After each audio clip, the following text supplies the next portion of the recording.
Sabia que a Loft virou a chave? Mais que um portal, a Loft é a parceria que acelera o sucesso das imobiliárias. Imagina ter soluções tecnológicas, comerciais e financeiras num único lugar? A Loft Mais Negócio é essa caixa de ferramentas para simplificar a jornada de compra, venda e aluguel. Mais de 8 mil imobiliárias aceleram com o sucesso da Loft Mais Negócio. Acelere você também. Acesse loft.com.br/Loft Mais Negócio.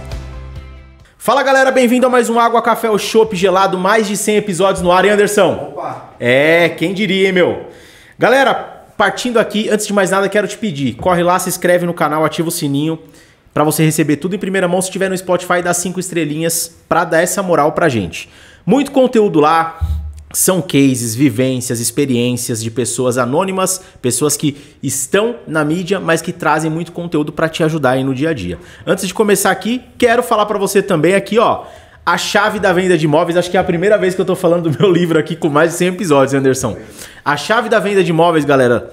Lançamos esse livro em 2019, já são mais de 10 mil unidades vendidas, best-seller. Para você que está começando no mercado imobiliário, para você que já está há algum tempo, precisa escutar histórias, precisa entender o que gente do Brasil inteiro está fazendo e teve sucesso, vou deixar um link aqui embaixo para você poder adquirir o seu livro aí, A Chave da Venda de Imóveis. Hoje eu estou recebendo um cara aqui que, ó, conheço há alguns bons anos. Sim. Posso dizer que se eu hoje trabalho com locação, esse foi um cara que deu uma cutucada na mente ali. É um parceiro de negócio, um parceiro que cobra a gente também por vender ou não vender imóveis dele. É construtor, é corretor também, já teve imobiliária.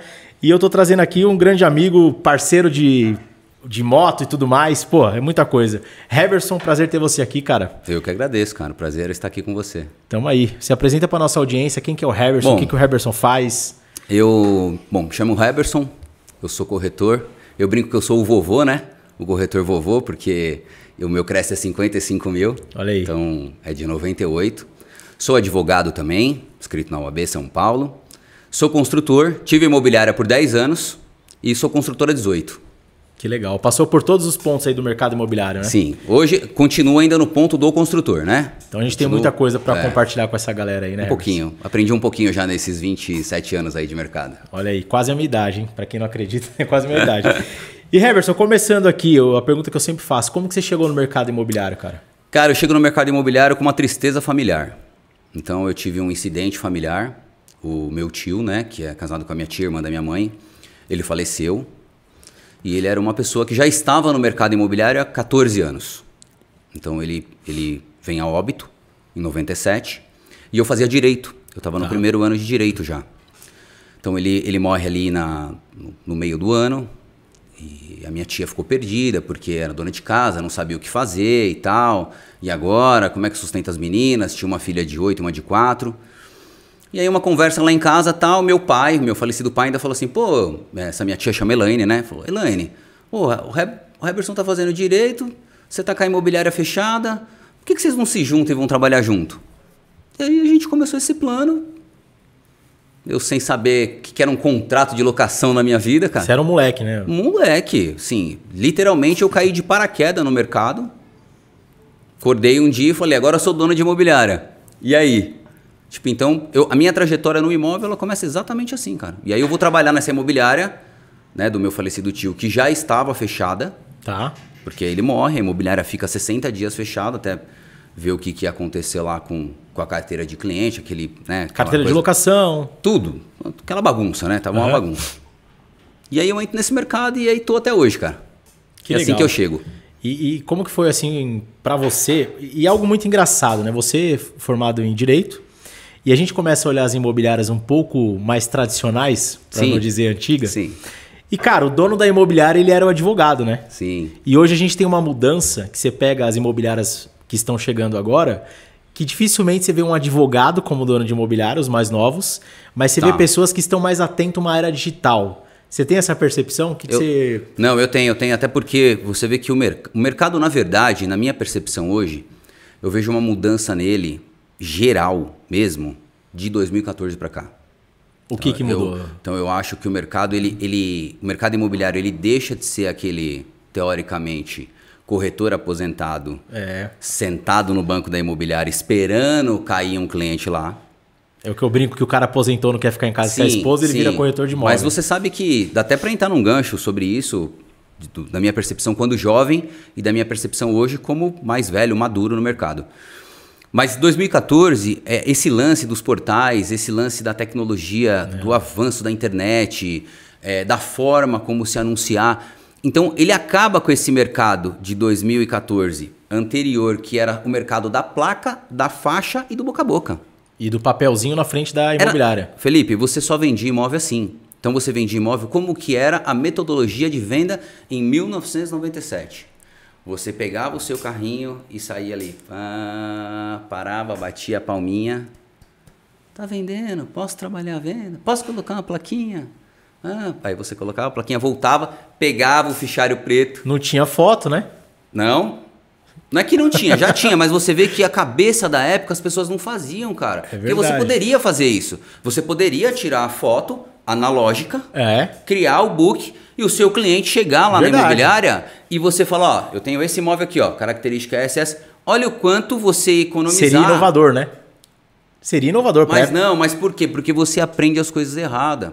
Ninguém chega para você e te explica isso quando você tem 19 anos. Então, qual foi a minha maior dificuldade em me tornar corretor? Foi ter um professor. Porque você não tinha professor. Você sabe por que você não tinha professor? Porque é um mercado muito desunido. Era muito desunido. Porque a dificuldade de vender era muito grande. Então, hoje, você vê, você trabalha com imóvel, eu trabalho com imóvel, seu colega do lado trabalha com imóvel, eu trabalho com imóvel. Todo mundo é, vamos se dizer, colega. Todo mundo é colega. Sim. Então você tem um relacionamento com a pessoa. Em 97 você não tinha. Por quê? Porque o cara literalmente era seu concorrente. Então era uma guerra. Era uma guerra. Então a guerra de falar mal um do outro. Jogo sujo. Caramba. Então é jogo sujo, cara. Era jogo sujo. Então você imagina, eu cheguei lá com 19 anos, vendo este mercado, falava, e agora? Como que eu me lanço? Como que eu fico? Como que eu vou pra frente nisso?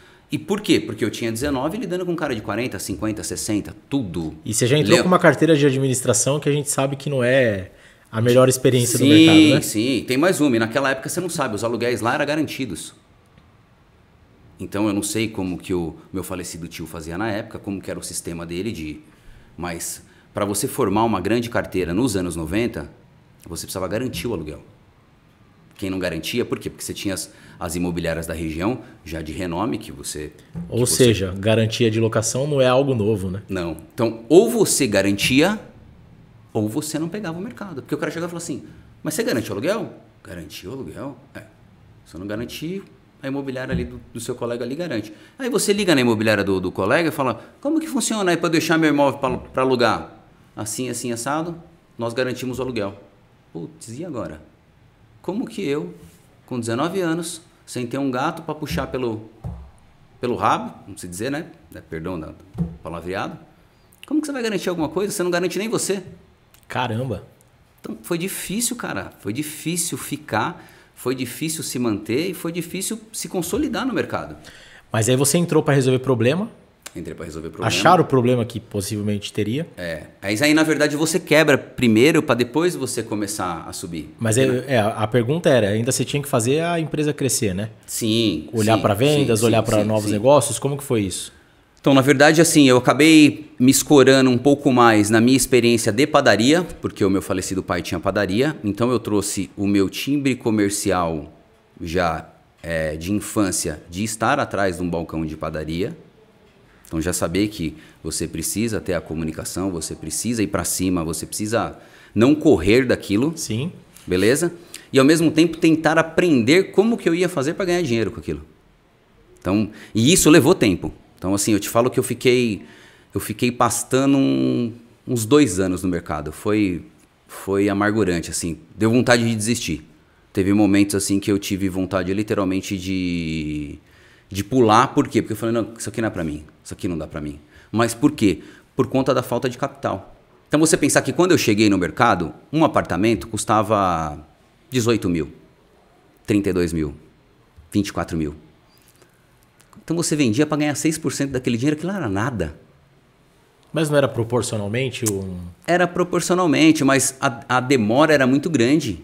Então você não tinha hoje um fluxo alto, como se tem no mercado nesse momento. Cara, qual que era o tempo médio de uma venda antigamente? 4 meses. E a gente está falando de uma venda à vista, né? De uma venda à vista ou uma venda parcelada na promissória.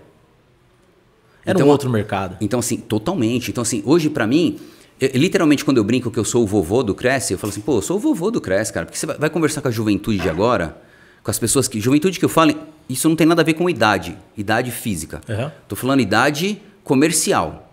Vivência. No mercado. Então, você chega no mercado hoje dos anos 2000 e eu comparo o mercado de 97, eu falo, meu Deus. Então, às vezes eu vou contar as coisas pra você aqui, você vai falar assim, meu, ele tá mentindo, cara. É mentira isso. Porque foram muitas mudanças e transformações ao longo desse período. E eu fico imaginando pra frente, cara, o que será que vai acontecer no mercado imobiliário ainda que vai mudar tanto como mudou? Então, você tinha um mercado nos anos 90, gerado pelo dólar. Então, assim, não acreditava na moeda do seu país. Uhum. Então, os imóveis, eles eram na base do dólar. Eu peguei... Era o cruzeiro? Era cruzados novos, né? E depois virou real. Então, assim, mas mesmo na época do real, que é de 94 para frente, o imóvel até nos anos 2001 era no dólar. Então, esse era o primeiro ponto. Você não era a moeda do seu país, era no dólar. Depois, você não tinha financiamento imobiliário e o financiamento imobiliário que existia era dificílimo o acesso. Então, você não tinha esse acesso ao financiamento imobiliário como hoje, que você vai lá no site. O crédito veio em qual ano?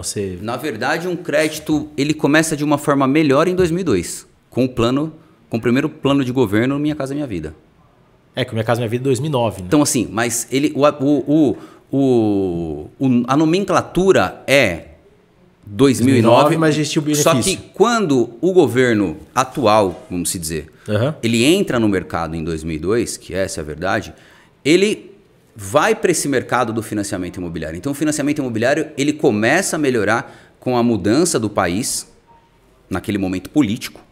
Então, ele começa a melhorar e aí ele vai avançando, o financiamento vai ficando melhor, altos e baixos, vai ali e aí ele avança. Aí 2007 para frente ele dispara.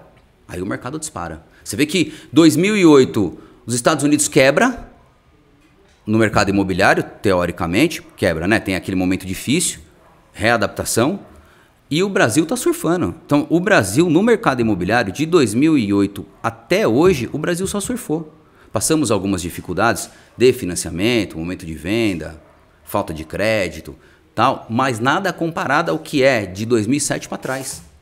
Você pega aqui o mercado de 2003 a 2005, eu só vendi imóvel na nota promissória.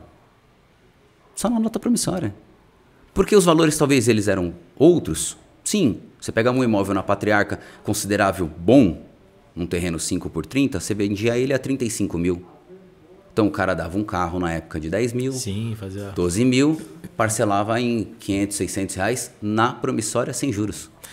A gente tinha um período então que era mais difícil comprar um imóvel, né? Mais difícil. Como que era a locação nessa época? Bom, a locação acho que para mim ela sempre foi boa. Locação, para mim, ela sempre foi boa, ela vai continuar boa, porque o déficit imobiliário ele é muito grande e mesmo que agora você tem mais imóveis, você tem a dificuldade do financiamento. E no meu ponto de vista, por quê? Você pega o aumento que teve a valorização dos imóveis. Certo. Então, praticamente eles dobraram de preço nos últimos 5 anos. Mas e o salário? Se manteve. Se manteve. Então, é por isso que você não tem venda. Por quê? Porque o seu comprador que comprava um imóvel de 250 mil, ele ganhava 15 mil. Hoje, esse mesmo imóvel de 250, ele é 500. E o seu comprador ganha no máximo 18. Ele não tem poder de compra para comprar o mesmo imóvel que ele comprava há 5 anos atrás. É por isso que tem a trava do mercado. Há 1 ano atrás, a pessoa que não tomou a decisão já não consegue comprar o mesmo imóvel. Já não compra. E aí você tem um período de estabilização no mercado muito grande.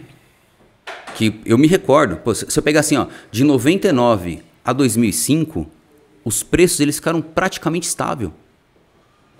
Você já viu o imóvel desvalorizar? Já. Naquele período, sim.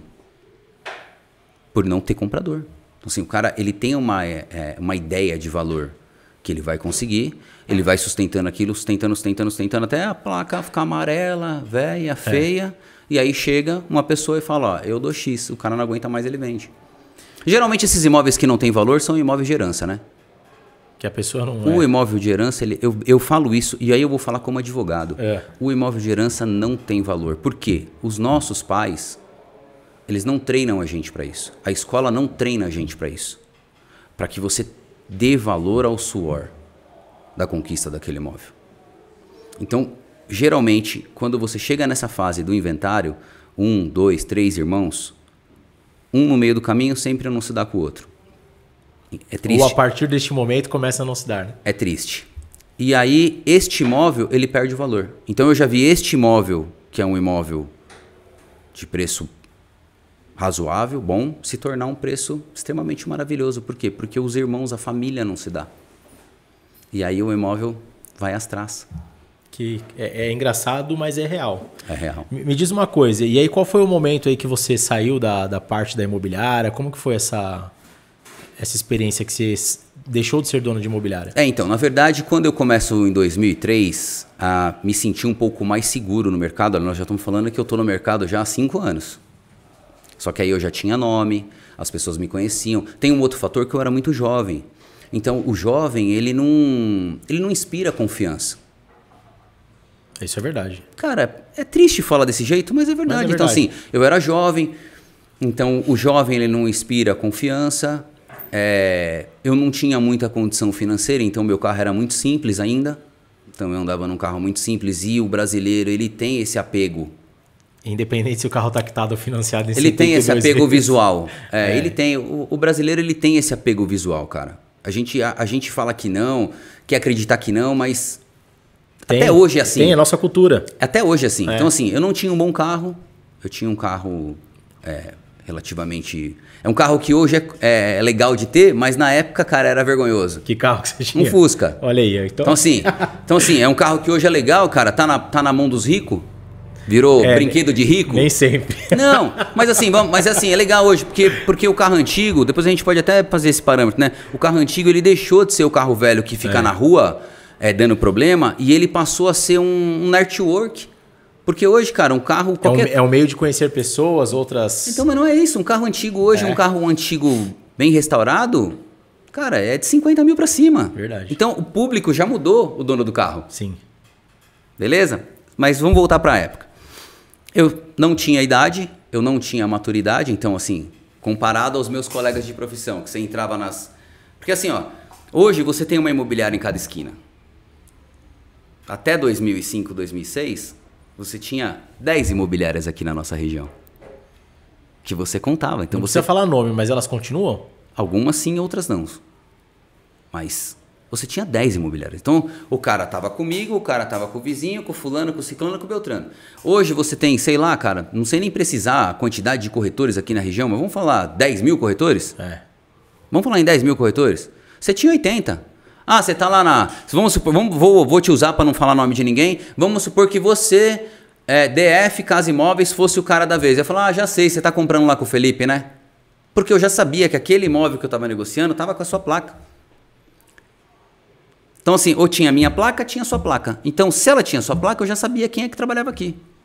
Quem era da região, né? Acabou. Qual era o posicionamento. Cara, então assim, ó. Aí você tinha os foras da curva. Que o cara aparecia lá da Conchichina lá, que o cara era amigo de não sei quem e tal, e tá negociando aquele imóvel. Mas isso era de cada 10 é um. Era onde vinha o jogo sujo, cara. Por isso que eu tô te falando. Pô, você tá comprando com o Heberson lá, cuidado, hein, mano. O Heberson tem 19 anos só, cara. Vê lá, você tá te... Desse jeito, cara. Era desse jeito. Então, assim, era um falar mal maquiado. Era pra não perder a venda. Não, era o medo de você fechar com eles e falar assim, ó, Felipe, eu não vou mais comprar com você. Eu sou comprador. Você não vai comprar porque, não, cara, tô comprando ali na outra imobiliária ali. Mas fala isso, tá comprando com quem? Meus, já sei, você tá falando lá com o Heberson, né? Ó, cuidado, hein, mano. O cara tem 19 anos, cara. Ó, começou ontem no mercado aí, ó. Não sabe nada ainda, hein? Bom, depois você não vem aqui me encher o saco e falar que eu não avisei. Cara, o cara falou isso pro cliente, lascou, bichão. Pulga atrás da orelha. Não, lascou, cara. O cara falou isso pro cliente, lascou. Se lascou hoje, cara, na era digital que você tem toda a informação, certidão na mão, você tem tudo, tá tudo na internet, cara. Ninguém mais é enganado, as pessoas não são enganadas. Naquela época o cara não sabia quanto valia nada. Avaliação de imóvel, né? Será que eu tô pagando um bom valor? Realmente. Cara, o cara não sabia. Você chegava assim. Por que eu falo da herança? Eu vou trazer de novo, até redundante, voltando. Por que eu falo da herança? Você chega, mora lá em Campinas. Chega a informação para você, ó, felizmente, sua avó faleceu e ela deixou isso aqui para você. Puta, minha avó deixou esse problema para mim, cara. Um problema. Ela não deixou uma herança. Ela deixou um problema para você. Tô falando 97. Uhum. Aí você chega na imobiliária lá, pega o corretor safo, olha para você e fala, como que é a história do imóvel? Ah, eu recebi da minha avó isso, aquilo e tal. Então tá bom. Aí o cara fala, quanto vale isso aqui? O cara fala, 5 mil. 5 mil? Vale tudo isso? O imóvel vale 50. Vou pensar. Cara, mas talvez eu possa arrumar um cliente por 10. Mas vai demorar. 5 arruma um cliente hoje. 10 você tem que esperar. Aí o cara tá lá em Campinas, naquela época vindo com o fusquinha dele de novo, de Campinas aqui, cara. Aquele estresse, vai chegar aqui com o platinado esquentando, bobina. Hoje esse rolê de fusca não é estressante, é legal. É legal, mas você imagina, mas na época é estressante. O cara não tinha onde pesquisar, bichão, porque não tinha 10 imobiliárias. Tá, mas isso hoje vira um problema também, Heberson. Porque tem um cara que acredita, o herdeiro, acredita que isso é superfaturado. Não, mas você tem internet para mostrar. Porque hoje o cara tem a base. Hoje você tem um metro quadrado que é praticado na região. Hoje você tem uma coisa assim, ó. Você chega e fala assim, ó. Falou para você, Felipe, o metro quadrado aqui construído usado é 6 mil. O metro quadrado construído aqui é 9 mil. E o terreno é 2.500, dependendo de como for o terreno. Se ele é plano, se ele é aclive, se ele é declive. Se ele está numa rua boa, se ele está numa rua muito mais próximo da comunidade, você consegue ter um parâmetro muito melhor do que nos anos 90. Esse eu falo, o consumidor final. Sim. O consumidor final. O mercado ele melhorou para o consumidor final, porque ele consegue ter essa base. Aí você tem o cara que mente para você, até para te tesourar. O cara vem e fala, vale 5 vezes mais, não sei o quê, só para você ficar com a placa lá. O cara ele vai chegar num período de 30, 60, 90 dias e vai ver que aquilo é mentira. Porque o mercado vai mostrar para ele estar na internet. Só que antes o cara não tinha esse acesso. O acesso que eu tô te falando, qual que era a referência? As 10 imobiliárias, o primeira mão, o jornal do bairro e a placa. Cara, você só tinha... Olha só como que você só vendia seu imóvel por 3 formas, cara. Hoje a imensidão de maneiras de você vender o imóvel. Mas você está falando que em 27 anos que eu estou no mercado imobiliário, de certa forma direto e indiretamente, ele mudou tanto. E aí eu fico te perguntando, eu te pergunto hoje, você que é um cara visionário, você acha que ele vai chegar aonde? Quais são as mudanças que a gente está por vir ainda no mercado? Cara, eu acho que tem muitas. Inclusive eu entrevistei o pessoal aqui da Pipe Mob, por isso que eu te fiz essa pergunta, que você falou que demorava 4 meses para fazer uma venda à vista lá, nos anos 90, né, para 2000 ali. E a ideia deles é trazerem uma transação em um dia, numa venda à vista. Eu acho esse ponto legal. Eu sempre me questionei, eu fiz uma pergunta do mercado imobiliário, por que transferir uma Porsche de 500 mil custa R$250 e transferir um imóvel de 500 mil custa 35 mil reais? Por que, cara? Até hoje eu não conseguia. Até hoje eu gostaria de entender isso, essa lógica. Porque não é justa. Como você transfere uma Ferrari de 2 milhões... é verdade. Como você transfere uma Ferrari de 2 milhões de reais com 257 reais... Deveria ser proporcional, né? Deveria ser proporcional. Porque é muito massacrante pro comprador. Verdade. Cara, é injusto. É injusto. Chega a ser injusto com o comprador. Por que o cara pode comprar um carro de 2 milhões de reais, gastar 300 reais para transferir o carro, e o cara compra uma casa, cara, de 2 milhões de reais e tem que gastar 400 mil para transferir a casa? Cara, é um absurdo isso. E são uma das burocracias que dificulta o mercado imobiliário avançar ainda mais no país. Cara, é assim, e às vezes o cara compra uma Porsche, ele compra 4 imóveis no cara que tá comprando um imóvel popular ali, que é talvez o único imóvel que ele vai ter, né? Que ele vai conseguir na vida toda. E que às vezes, e quem vende econômico pronto sabe que muitas vezes barra a questão da documentação. Aí eu vou trazer pro lado jurídico. Você já deve ter pegado aqui no seu escritório, eu já peguei vários, inclusive agora eu tô advogando num caso exatamente desse, do cara comprar um imóvel, engavetar o documento, por conta do quê? Do valor de documento. Do valor de documento. E agora ele tá com um problema, tá em vias de perder o imóvel dele. Que é o problema do contrato de gaveta, né? Ele tá em vias de perder, porque a lei, o direito é claro, o dono é quem tem o registro. Sim. Beleza? E ele tá em vias de perder, a chance de perder é muito grande, de perder o imóvel, por conta do quê? Da falta da escritura. Mas aí você olha pro cara e fala assim, mas rapaz, por que você não transferiu, cara? Aí ele olha para você e fala assim, mas custava 35 mil para transferir. Faz sentido. Então assim, e aí como esse, se você pegar no mercado que era à vista dos anos 90, acontecia muito disso. Hoje o mercado ele não está mais assim porque a grande maioria do mercado... Tem acesso à informação. Não só isso, porque a grande maioria das vendas que você faz aqui faz a estatística. Quantas vezes você vende à vista aqui e quantas vezes é financiamento? A grande maioria é financiamento. Então é por isso que você não está engavetando todo mundo. Porque senão, cara, você estava engavetando todo mundo. Sabe por quê? Porque o cara fica com dó de gastar o dinheiro da escritura, porque o dinheiro é suado, é dolorido. Sim.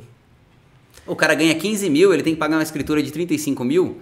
Quanto que ele vai ter que tirar do salário dele para pagar a escritura? Por isso que ele engaveta.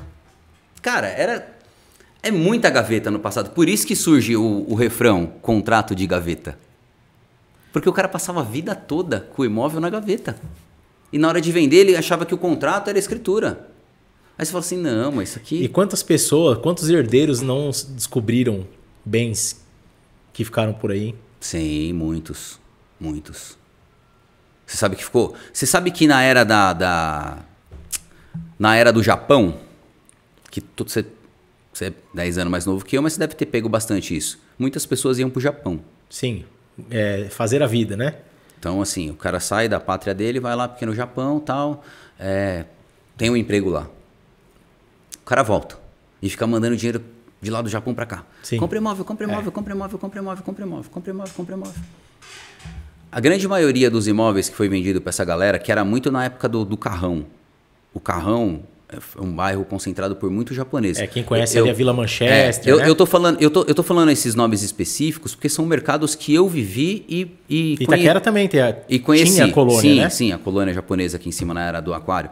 Mas no Japão, nessa jornada do Japão, de todo mundo daqui do Carrão ir lá e voltar, eles compraram muito imóvel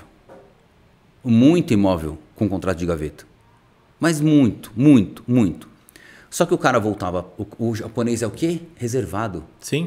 Ele não é reservado por si só. Eles convivem entre a cultura deles, né? Sim, mas a característica do japonês, a gente conhece o japonês como já uma pessoa reservada. Sim. Uma pessoa que fala pouco.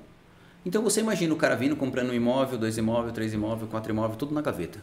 E no Carrão, quem conhece, tem muito imobiliário japonesa. Né? Engavetando, só que ele não falava pro filho, pra mulher, pra ninguém. Então, teve muita gente que não deixou a família bem, via documental, porque os imóveis estavam engavetados onde? Em imobiliárias. Que guardavam essas informações. E os caras que sabiam que era o dono. Então, assim, cara, teve muito herdeiro que perdeu o imóvel. E nem sabe, né? Não, vamos dizer nem sabe, nem sabe. E eu vou te falar que eu acho que tem imóvel até hoje assim ainda. Que aí é uso capião, aí Mas teve muita gente que omitiu o imóvel da família e o cara morre e a família não fica sabendo e a família está descoberta. Caramba. E é onde que Você sabe por que eu tô te falando isso? Porque quando eu assumi a locação nessa imobiliária, que eu caí lá de paraquedas, quando eu assumi a locação, tinha imóveis lá que faziam parte da administração que a família não sabia que aquele imóvel era da família. Que começou a receber o aluguel e não sabia? Ele não sabia. Que engraçado. Porque aí o fulano falou assim, vamos usar um nome fictício. Heberson, o José morreu. A gente tem que procurar a família para repassar o aluguel. Então tá bom, vamos pegar o endereço dele aí na pasta e vou lá na casa dele. Aí eu chego lá na sua casa. Opa, tudo bem? Beleza? Aqui que era a casa do falecido seu José? Você é o que dele? Filho? Então, o aluguel, você precisa passar lá no meu escritório lá para você receber o aluguel e tal. Cara, aluguel? Que aluguel? Ué, do seu pai. Aí o cara vai até a imobiliária, cara, e chega lá, o pai nunca falou que ele recebia aluguel. Que ele tinha imóvel. Hein? Agora, falando de locação dentro da sua perspectiva, você que foi um cara que abriu esse mundo pra gente também, qual que é a importância para você da alocação para uma imobiliária? Eu acho que a alocação ela mantém a imobiliária viva para os períodos difíceis.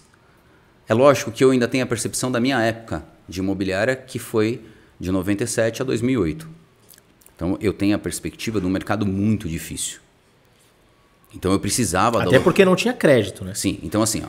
Então, a alocação na minha vida enquanto proprietário de imobiliária, na minha visão, mas isso, né, de 97 a 2008, era a necessidade de ter para manter a porta aberta para os períodos difíceis da venda.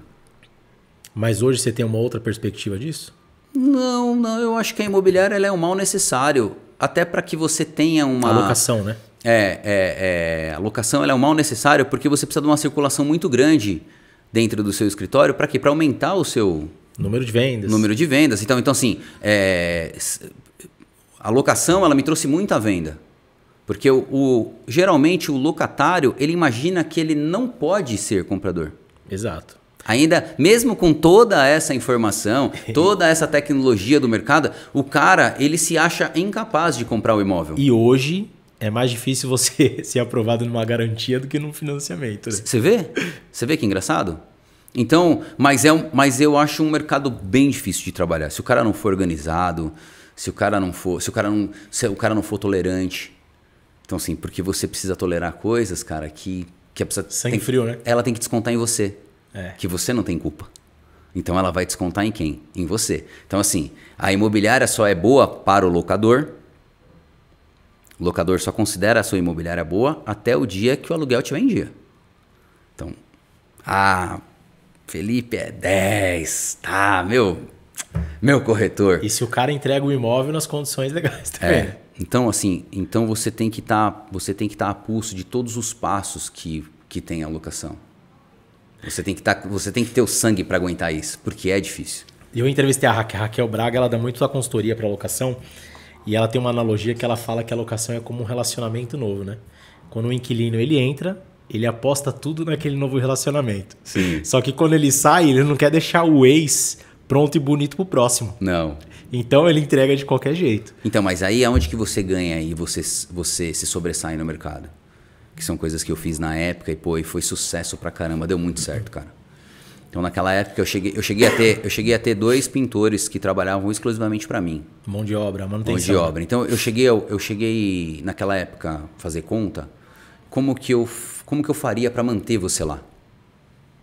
E rentabilizava então, mais com isso? Rentabilizava. Sim. Porque assim, por que você vai rentabilizar? É um dos pontos que rentabiliza mais, né? Por que onde você vai rentabilizar? Porque você precisa do imóvel. Porque Sim. Quando o imóvel sai daqui, eu vou lá e monto a imobiliária Chiquinha aqui na esquina. Vou ser seu concorrente hoje. Para eu pegar o imóvel que está alocado aqui, eu vou ter que esperar 30 meses. E eu vou ter que esperar uma falha sua. Por quê? Porque se essa falha não vier, eu não entro. Exatamente. Beleza? Não, lá é bom. Para que eu vou mudar para você? Para que eu vou correr o risco do novo, se lá é bom? Então, o que é isso que os corretores eles não enxergam? Os administradores eles não enxergam. Que quando ele perder o cara do único imóvel, ele acha que aquele cara não vai fazer falta. Mas ele faz falta porque você ganhar na somatória. E ele só tem a chance de recompor esse relacionamento depois de 30 meses. Depois de 30 meses. Então, quando eu entendi isso, quando eu comecei a pontuar e falar assim, mas por que eu estou perdendo o cliente? Eu perco o cliente porque o cara sai do relacionamento, brigado com a noiva, saiu traído, né? Sim. Ele saiu traído, então ele sai e ele larga a parede suja. Beleza? E a água e a luz. Cara, são os 4 pontos que você perde o locador. O aluguel atrasado, a parede suja, a água e a luz. O locador, ele só se preocupa com isso. Ele quer o aluguel dele em dia, ele quer a água paga, ele quer a luz paga, ele quer o imóvel pintado. Beleza? Então tá bom. Quando eu vi que a minha carteira suportava eu ter essa mão de obra, Então, dependendo do momento que eu recebia aquele imóvel de volta, se a condição dele fosse muito precária de pintura e eu enxergasse que eu não ia alugar ele novamente, eu já entrava com a minha equipe. Ô, passa uma mão de tinta aí. Aí eu já chamava você. Ô, Felipe, seu imóvel vagou lá, vamos lá fazer a vistoria comigo. Não. Quando você chegava lá, já era estratégia. Quando você chegava lá, você já pegava o cara pintando. Ô, o cara que tá mandando pintar? Não, não. Eu tô mandando pintar pra você. Você não vai alugar de novo? Não, eu vou. Não, não. Vamos pintar ele. Não, mas eu... Fica tranquilo. Conta da casa, tá pintando. Acabou, cara. Você podia bater o que você quisesse lá. Você não ia pegar meu imóvel. Você não ia pegar. Era assim que você vencia. Na guerra analógica. Sim. Não tinha guerra digital. Você tinha só analógica. Então, quando a sua placa... E outra assim, hoje você aluga um imóvel quase praticamente do jeito que o cara quer vender, que ele falou em um dia, né? É. Então, você coloca o imóvel para alugar hoje... É rápido. Praticamente você aluga o imóvel em um dia, dependendo da condição do imóvel. Você aluga ele rápido. Só que 97 não lembra, né? Que era tudo demorado. Lembra que para eu tirar uma certidão sua, levava quantos dias? 15. E você tinha que ir lá no cartório. Para eu saber quem é você. Lá no cartório, não. A certidão civil, você tirava lá no João Mendes, lá no primeiro andar. Na Sé. Então você pegava a filinha lá, era uma filinha, cara. Daqui, eu lembro porque eu tive que tirar para tirar o crédito. Era daqui no centro essa fila aí. Era daqui no centro de Itaquera. Eu lembro. Beleza? Eu peguei essa fila aí. Era daqui você vê como que eu tô falando. Então assim, quem era o Felipe para alugar meu imóvel? Eu tinha que ir lá, tirar a certidão dele. Lá, tirar eu tinha que ir lá verdade. na 15 de novembro, tirar os 10 cartórios dele. É verdade. Então assim... Aproveitava comer um churrasco grego ali. Então você... Olha quanto tempo levava o processo, cara, para você alugar um imóvel. Não é para você vender, é para você alugar um imóvel. Só que nessa que o imóvel ficava lá com a sua placa de escora, porque era o único momento de propaganda que você tinha para captar outros imóveis, as 10 imobiliárias da região...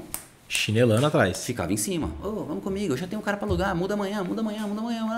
Só que aí o cara lembrava, pô... Na hora que eu cheguei lá com a conta de água, o Heberson pagou. Na hora que eu cheguei com a conta de luz, o Heberson pagou. Na hora que o cara saiu e largou a parede riscada lá do giz de cera da minha... O Heberson mandou pintar. Por que eu vou tirar o meu imóvel de lá? Foi nessa daí que eu entendi, foi aí que a minha carteira cresceu. E foi aí que eu me tornei construtor. Na verdade, cara, eu me torno construtor com o dinheiro da locação. Foi ganhando dinheiro na locação. Eu não ganhei dinheiro na venda, eu ganhei dinheiro na locação. Eu consegui construir o meu patrimônio, cara, imobiliário, trabalhando com locação. E aí você entrou para a construção. Aí eu entro para construção. Aí quando eu entro na magia da construção, cara, aí tudo ficou ruim para mim. Porque construir é uma magia. Mas vamos falar de construção, porque assim, existe uns anos atrás e existe um cenário diferente depois da pandemia, Heberson? Existe. Na verdade, a pandemia, para construtores como eu, considero que ela acabou com a gente. Ela foi um marco? Com muito pesar no coração, para mim, eu classifico a pandemia, primeiro, sinceramente, uma tragédia, né? Sim. Que a gente ter passado por isso, ter vivido por isso. Mas, como empresário do ramo da construção civil, ela me assassinou. A pandemia acabou comigo. Essa aqui eu demorei para aceitar e demorei para entender, cara, que realmente isso estava acontecendo e que a minha forma de trabalhar, a minha forma de construir pós-pandemia acabou. Por quê? Porque eu vim num cenário estável de 2005, quando eu começo a minha carreira como construtor, até 2020. Eu vim num período estável, aceitando as mudanças, sim, do método de construção, das diferenças de recuo. Eu começo a construir no sobrado 5x30. Depois ele vai para 3,33. E depois ele vai para 20 unidades no mesmo terreno. Então, assim, eu participo de 2 mudanças. Porque eu começo no 5x30, né, no terreno de 10, fazendo 2. Depois num terreno de 10, fazendo 3. E depois num terreno de 10, fazendo 20 casas. Então, esse é o meu percurso dentro do mercado imobiliário de 2005 a 2020. Quando vem a pandemia, que a gente acha que não ia mudar muito, mudou, aí ia ser só a questão financeira, de valor, porque encareceu, porque veio o ato inflacionário e tal. Não, ela comeu a inflação, de certa forma, ela comeu o lucro do construtor, A margem. do pequeno construtor. Mas isso não vai devido também ao custo da obra que subiu? Então, mas quase ela duplicou, né? Mas ela vem pela inflação.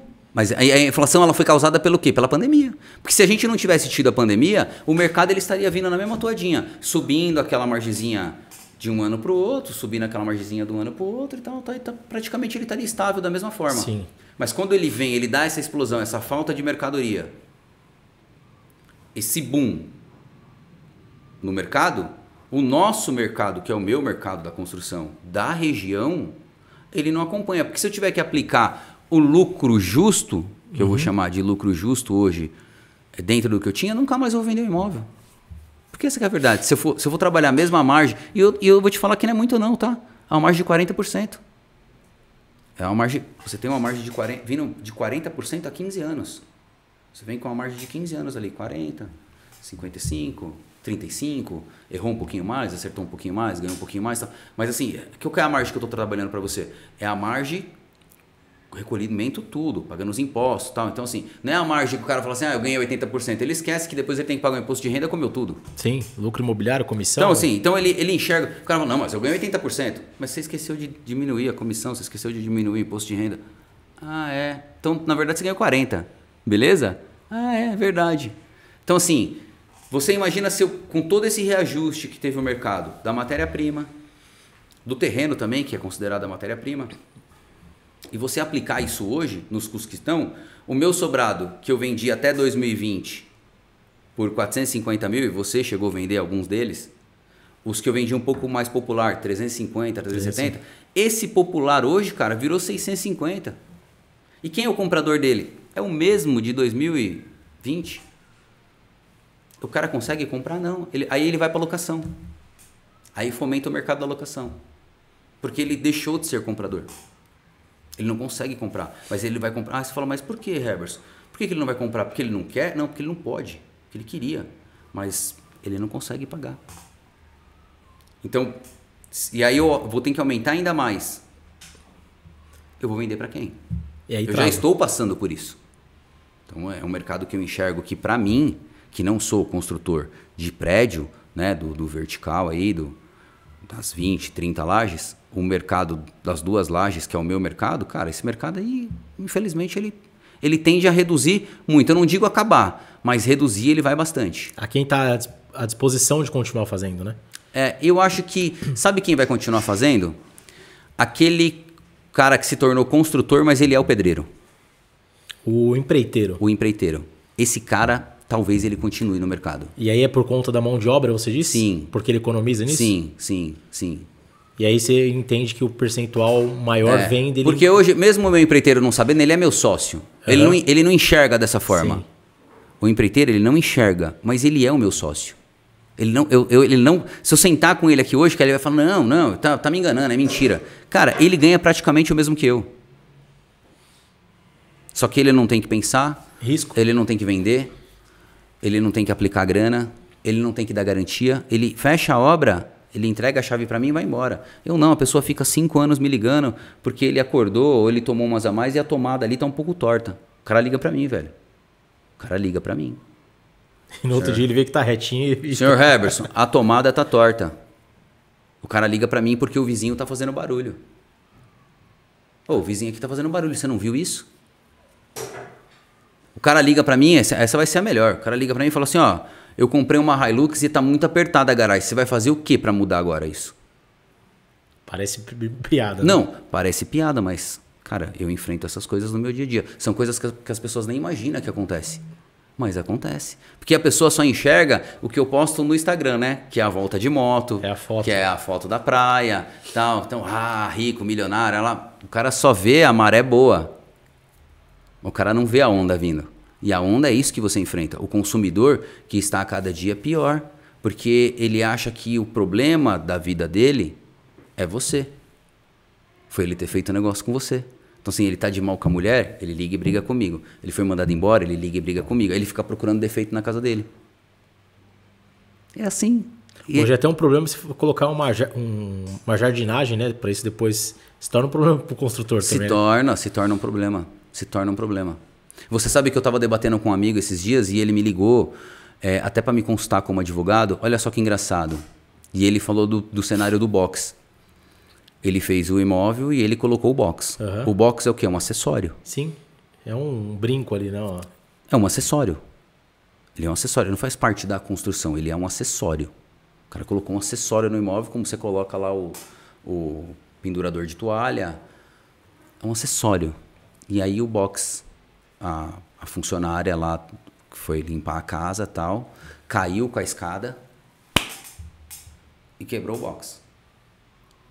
E ele admitiu isso, o comprador. Ó, a minha empregada doméstica escorregou com a escada bateu no box. Esse box é uma porcaria, você manda colocar um melhor agora, viu? Senão eu vou te processar. E aí ele me ligou, ô Herberson, que aí ele me ligou na consultoria jurídica. E agora, o que eu faço? Eu falei, como é que é? O cara quebrou o box e o cara quer que você coloque um novo lá. Então, assim, não tem noção as pessoas. E aí ele me ligou novamente, de novo, falando que o advogado do cara entrou em contato com ele. Ó, tô te dando o último aviso. Ou você põe o box ou eu vou te processar. Cara, um box custa R$ 1.300. Quanto custa um advogado para entrar com uma ação dessa? Quanto custa um advogado para entrar com uma ação dessa? São essas coisas que eu fico me perguntando. Aonde leva o cliente? Aonde leva, que estágio que a gente tá, cara, com as coisas? O cara não admitir que ele tem culpa enquanto comprador. Porque ele tem a culpa enquanto comprador. Embora o box seja um acessório não feito pelo construtor, mas dado pelo construtor, ele não foi quebrado por uma instalação ruim, não foi quebrado porque o produto era ruim, foi quebrado porque alguém foi lá e quebrou. Mau uso, né? Mau uso. E o cara se sente no direito de processar a construtora, prejudicando o CNPJ, trazendo ação judicial, trazendo custo. A troco de um box custa R$ 1.300, cara. Aí quanto custa um advogado para fazer essa ação? São essas coisas que eu não consigo entender, cara. O advogado recebeu o cliente dele e ele não tem a malícia de falar isso pro cliente dele. Não. Não é isso. Felipe, você tá errado. Sim. Não, cara. Não, o cara quer levar para frente.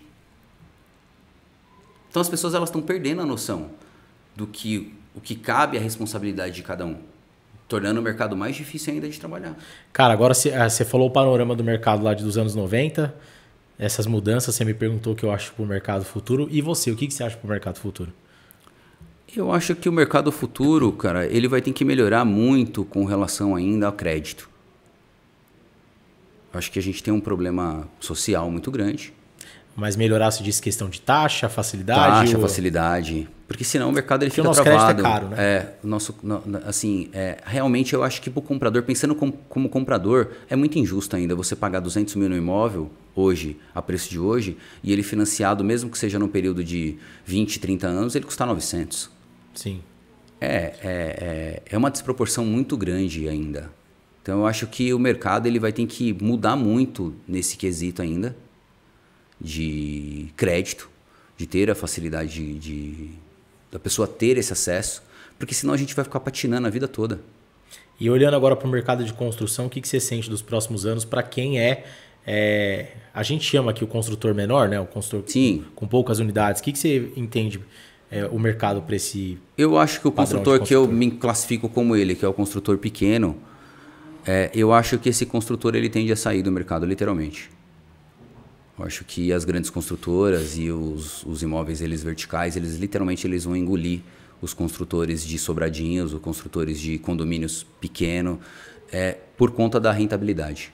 Ou então o mercado, ou então a gente vai ter que passar um processo muito grande de troca de moeda, sei lá, alguma coisa que nem aconteceu nos anos 90, a troca de moeda, e o negócio se reequilibrar e começar de novo.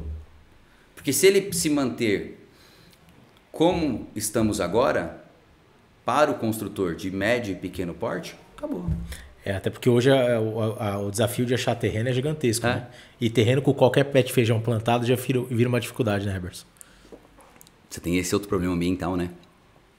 Você tem um problema ambiental muito grande, cada vez mais grave, que realmente é um cenário que a gente tem que tomar cuidado, né, a nível global.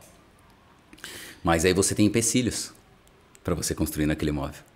Então eu estou mesmo numa obra que eu estou fazendo na Amelino Matarazzo, eu fiz uma composição ambiental e aí não me autorizaram tirar as árvores de lá. Então eu estou tendo que manter no mesmo local. Então você manter no mesmo local significa você diminuir margem. Mudar projeto. Mudar projeto. Aumenta custo. Aumenta custo.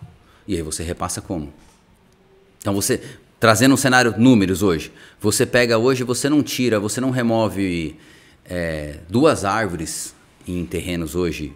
Isso eu falo porque você tem toda a parte de engenharia ambiental, você tem a parte de composição ambiental, do replantio e tal. Você não faz esse processo hoje de 2 árvores com menos de 40 mil. E o período disso também começa a aumentar o tempo de obra, né? Período longo. Legal. Qual que é o recado que você pode deixar para o mercado imobiliário, Heberson? Corretor, construtor? Eu acho que o mercado imobiliário ele é um mercado apaixonante. Eu acho que dos meus estudos que eu já fiz até hoje, cara, o mercado imobiliário ele pode te deixar tanto milionário como ele pode te deixar pobre. Mas é um mercado que ele tem uma facilidade muito grande, um crescimento muito viável. Então aquela pessoa, aquele corretor que ele chega com viés mesmo de responsabilidade, com viés de garra, de futuro, de paciência. Então ele tende a se dar muito bem, até mesmo porque o corretor é um prestador de serviço. Sim. Então qual que é a forma de você ganhar dinheiro hoje nesse mercado? Se você não é tecnológico e você é um prestador de serviço, o mercado imobiliário é para você prestar esse serviço que está sendo valorizado cada vez mais, o corretor, porque o corretor ele está sendo reconhecido hoje. Sim. Ele, né, diferente do passado, mudou a visão, né? Mudou, ele está sendo reconhecido. Cara, e a forma do cara enriquecer dentro do mercado imobiliário é muito grande. É muito grande. Eu acredito que isso vai pendurar ainda por muitos anos. Então esse é o meu recado para o corretor. O corretor que é inteligente, o corretor que estuda, o corretor que conhece o que ele está vendendo, que sabe o que ele está oferecendo, cara, é sucesso. E que ele entende que ele é o sócio da imobiliária, né? Ele é o sócio da imobiliária. A mesma analogia do empreiteiro também serve para o corretor. Muito, muito, muito, muito. O corretor ele precisa entender isso. Se o corretor entender que ele é sócio da imobiliária, ele não sai para montar a imobiliária. Ele fica na imobiliária que é boa. Ele fica na imobiliária. Mas se ele não entender isso, aí ele fica olhando só para o que o dono da imobiliária faz. Exatamente. Isso aí.